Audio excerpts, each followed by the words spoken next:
In the meantime, consider these words of wisdom, which were inscribed at the entrance to the James Madison building of the Library of Congress. Knowledge will forever govern ignorance, and a people who mean to be their own governors must arm themselves with the power which knowledge gives.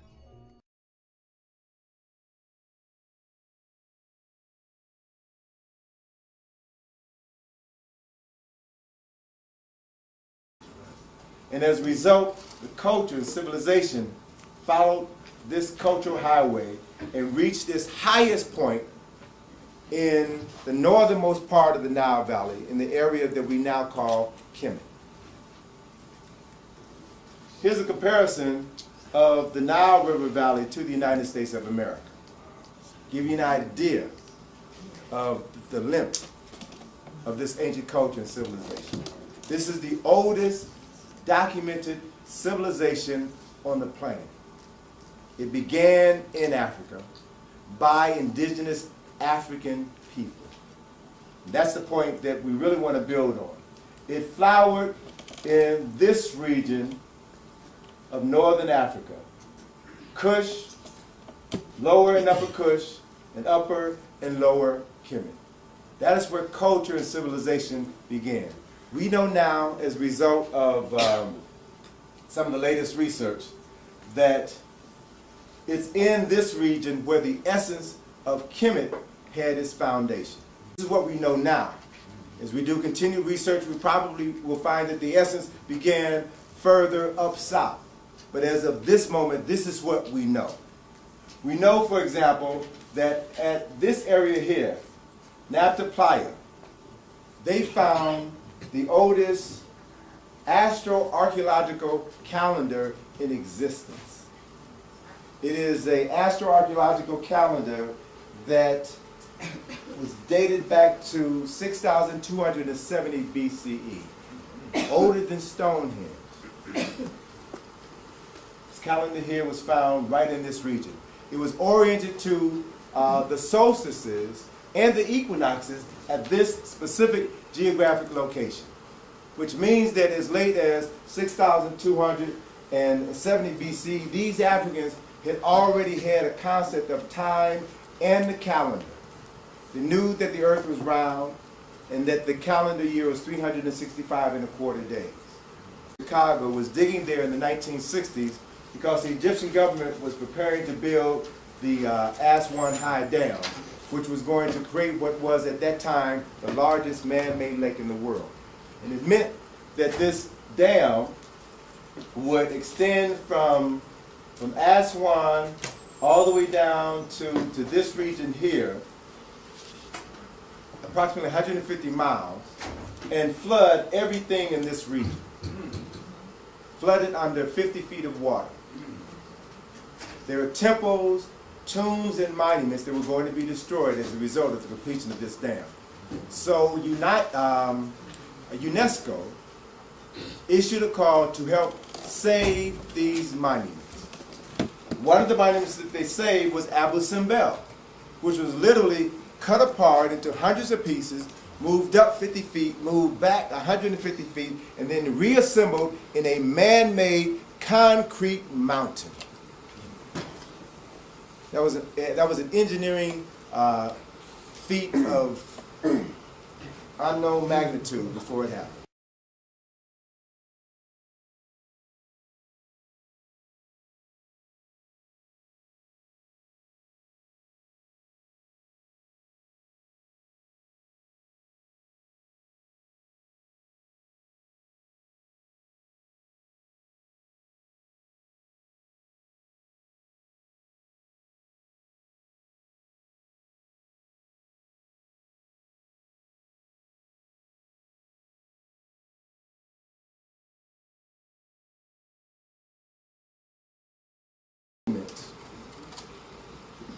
Cities,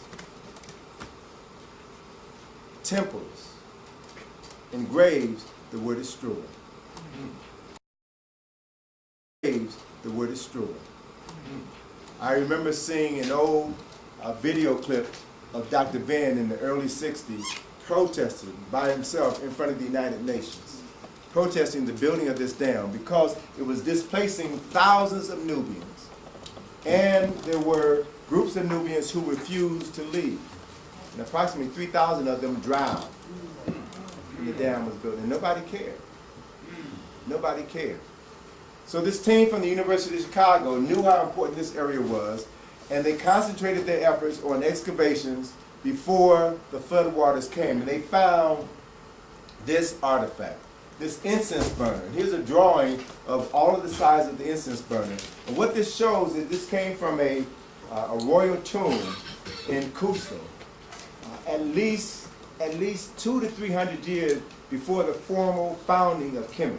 And what they found on this incense burner in Nubia, or Kush, what they found was a symbol of a drawing of a king wearing the crown of Upper Kemet with the false beard, symbol of the falcon, symbol of royalty, a palace facade, and examples of Meta Nature. So what this means is that the beginning of Kemetic culture and civilization began up south. Was established by indigenous Africans who we call today Nubians. So if this is Heru, the falcon, then it means that the story of Asar and Set is already in place. And it came from up south. What's interesting is that Keith Seal, the archaeologist who made the discovery, kept it under wraps for almost a decade. And when he died in a car accident, one of his assistants, Bruce Williams, then published this information. So if it wasn't for Bruce Williams, we wouldn't know about this.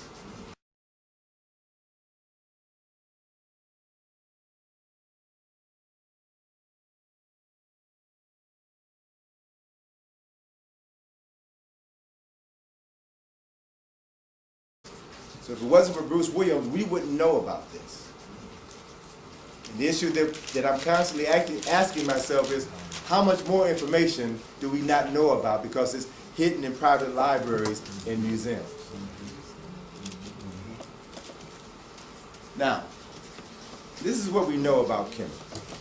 Kemet is the oldest documented civilization on the planet.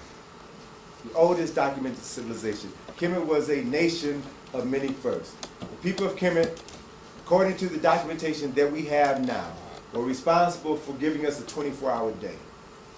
Were responsible for creating a calendar of 365 and a quarter days.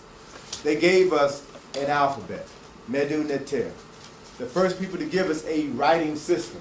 They also were the first people to create books and libraries to house those books. They established theological and spiritual systems, which were the foundations for the three primary spiritual systems of the Western world. Judaism, Christianity, and Islam all had their beginnings in the Nile Valley. Foreigners came into Kemet, were introduced to these religious traditions, and then went back home and reinterpreted them through their own cultural lens and presented them to their people as their primary path to salvation. Primary path to salvation.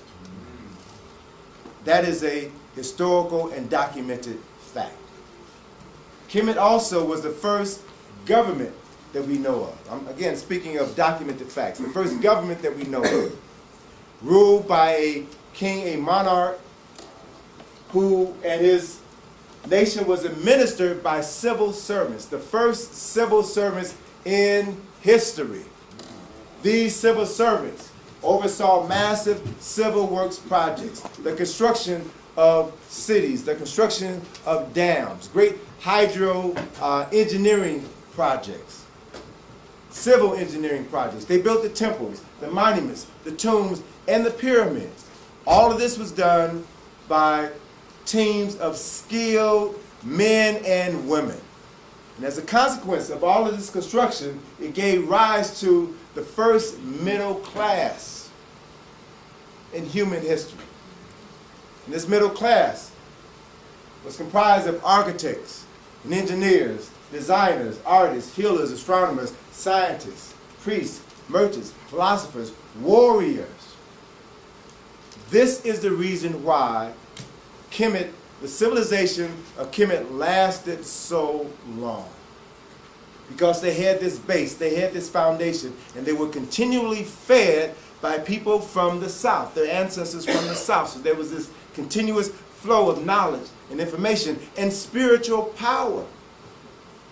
We can view Kemet, we should view Kemet as the granddaughter of Ethiopia. That's what it is.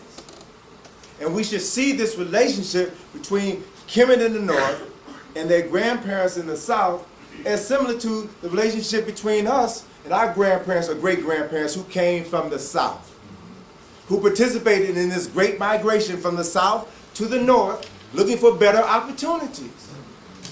They made a life up north, in New York, in Chicago, in Philadelphia, in Boston, in Detroit.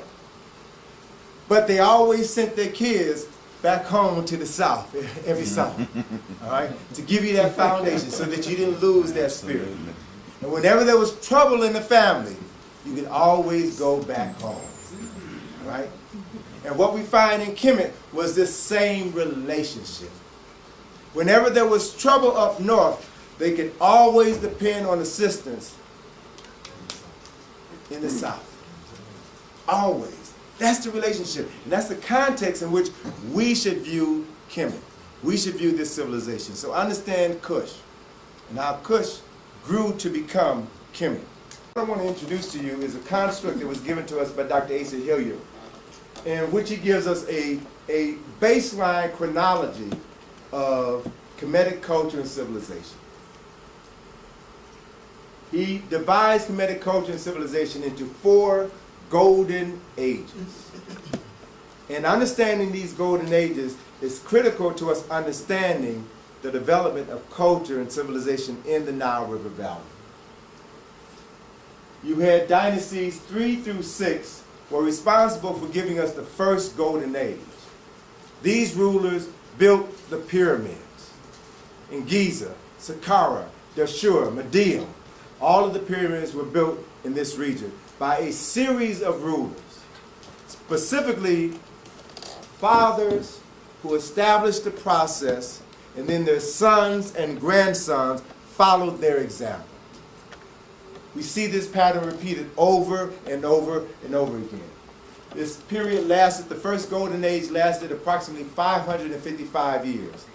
And then there was this period of internal disorder, the first intermediate period. As we understand Kemet, we've got to understand that there wasn't peace and happiness and harmony all throughout Kemet. That's a fallacy. These were human beings, like all human beings. They have problems, they have issues, they have wars, they have conflicts. They resolve the conflicts. They learn from their mistakes and they move on. That's reality. So we need to move away from this idealistic concept that Ma'at and peace and happiness was everywhere. That's not true. It doesn't diminish who they were and what they did. It just puts them into a proper perspective. So these periods of internal disorder, when you read the text, and the texts are there, they read like the Sunday morning edition of the New York Post. Or the Washington Post.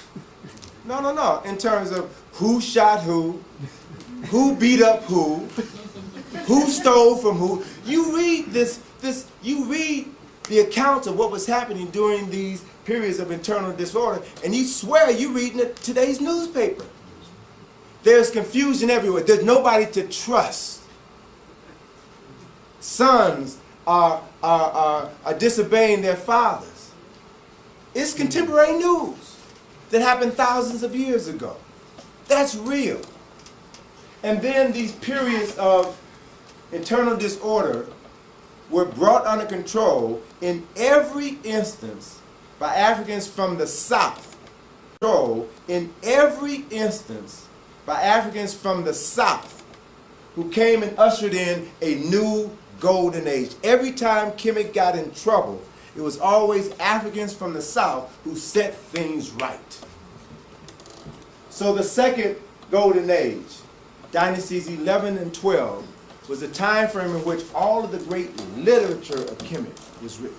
the wisdom texts, legal documents, incredible stories about life, metaphors about life. All of this comes out of this great period. Why did they write these stories? Because they had just gone through some very difficult times. And they had lessons, many lessons to reflect on. To leave examples for those who came behind them. Don't make the same mistakes our ancestors had made before us. That second golden age lasted for 256 years. And it, unfortunately, was followed by a second intermediate period. And during this second intermediate period, represented the first time in the history of Kemet where Kemet was invaded by foreigners, the Hyksos, so-called shepherd kings, Asiatics from the northeast who came in and conquered Kemet. They only conquered the northern part of Kemet. Every time these foreigners came in, every time these foreign armies came in, they only controlled the northern part of Kemet, lower Kemet. Not upper Kemet, not the heart and soul, because it was that part of the country that was closer to Europe, closest to Asia. So they had access to it. And you have to accept the fact that the only reason, or one of the primary reasons, why these foreigners were able to come in and take control of our communities was because we messed up. We didn't have our stuff together. Because when we did have our stuff together, they didn't dare enter our country. The second intermediate period was followed by, again, kings, rulers from the south, who established the third golden age, which lasted 364 years, dynasties 18 and 19. It was this era in the history of Kemet where all of the great temples were built. Luxor Temple, Karnak Temple, Abydos. All of these great temples were built during this time frame. And for the first part in the history of Kemet, they were forced to become an imperialistic nation. They were forced to send their military outside of their borders, to build forts in the north, to prevent these invaders from coming back in and taking control of their nation. So it represented a profound shift in the thinking of the people, because now they were, in some efforts, they were not unlike the U.S. in that they were forced to become a military power in order to protect their interests. They had never had to do that before. And what you also will notice here is that the periods of the Golden Age, with the exception of the third Golden Age, the period of the Golden Ages get shorter and shorter as the periods of, as the intermediate periods and periods of confusion get longer and longer. So what you are seeing is the gradual diminution of the power of Kemet. Kemet is dying, slowly dying. And as she dies, she becomes more vulnerable, more susceptible to outside influences. We have the third intermediate period at the end of the third golden age. During that third intermediate period, Kemet was controlled by various so-called warlords in the nation who all vying for power, controlled by Libyans from the west, Asiatics in the north. There was total turmoil. And then Kashta, who was up south in Kush, said that I've got to clean house again and restore the land of my ancestors. And Kashta set in motion the fourth golden age, but died before he could complete his mission. Right? And the fourth golden age lasted approximately 130 years. After the fourth golden age ended, Kemet was, for all intents and purposes, after the fourth golden age ended, the 25th dynasty, Kemet was never again completely controlled by African people. It's at that same location. We also have an instance during the 18th dynasty when Jehoiakim went into, during periods of difficulty, he went into Kemet. Kush. He went into this region and built a temple to Amen. in Cush. And when they built that temple, and this is where it gets kind of tricky, many European Egyptologists want to say that this was Egypt exerting its influence over Cush, over Nubia.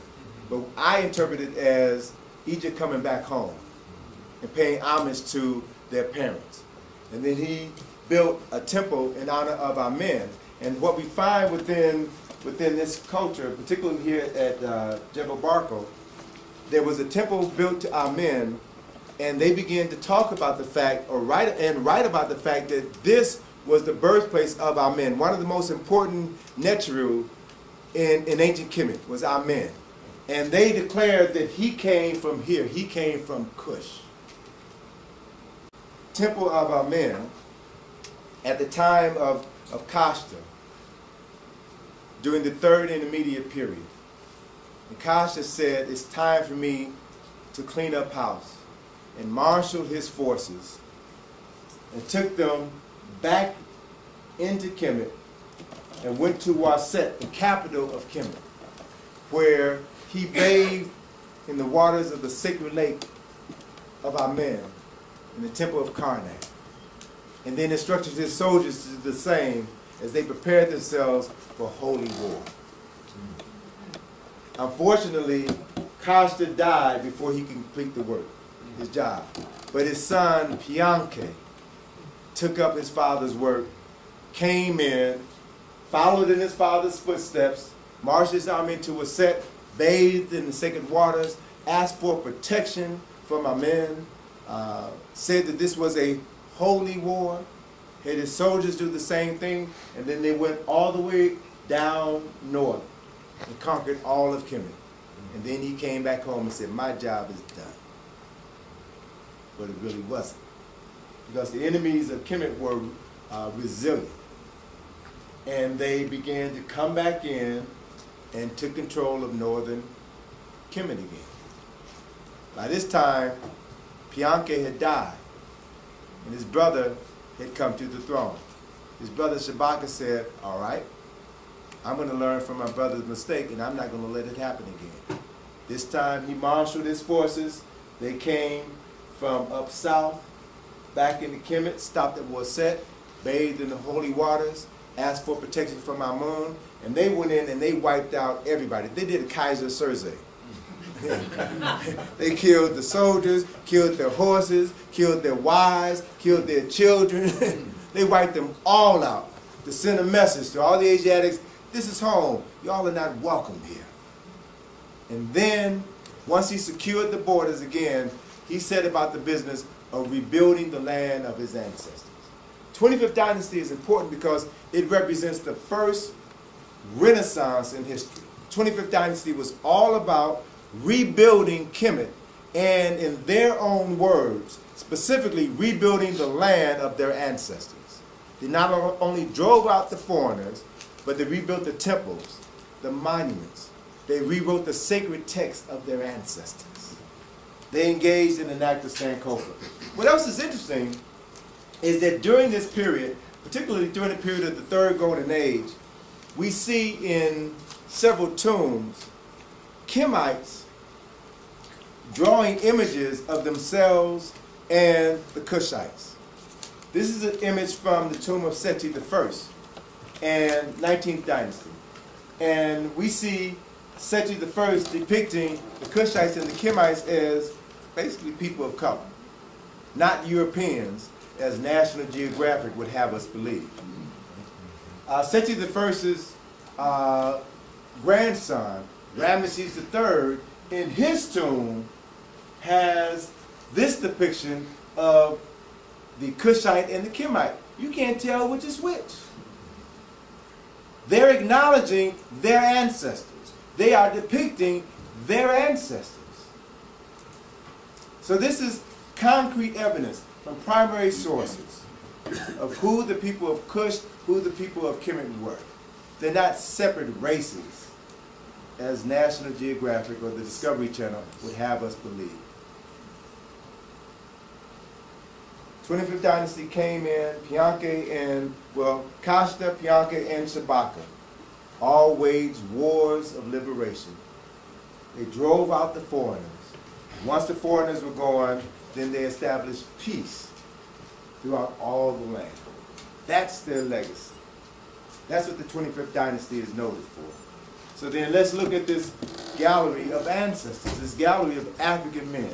Costa got the ball rolling. And one could say that Costa was the first king of the 25th dynasty.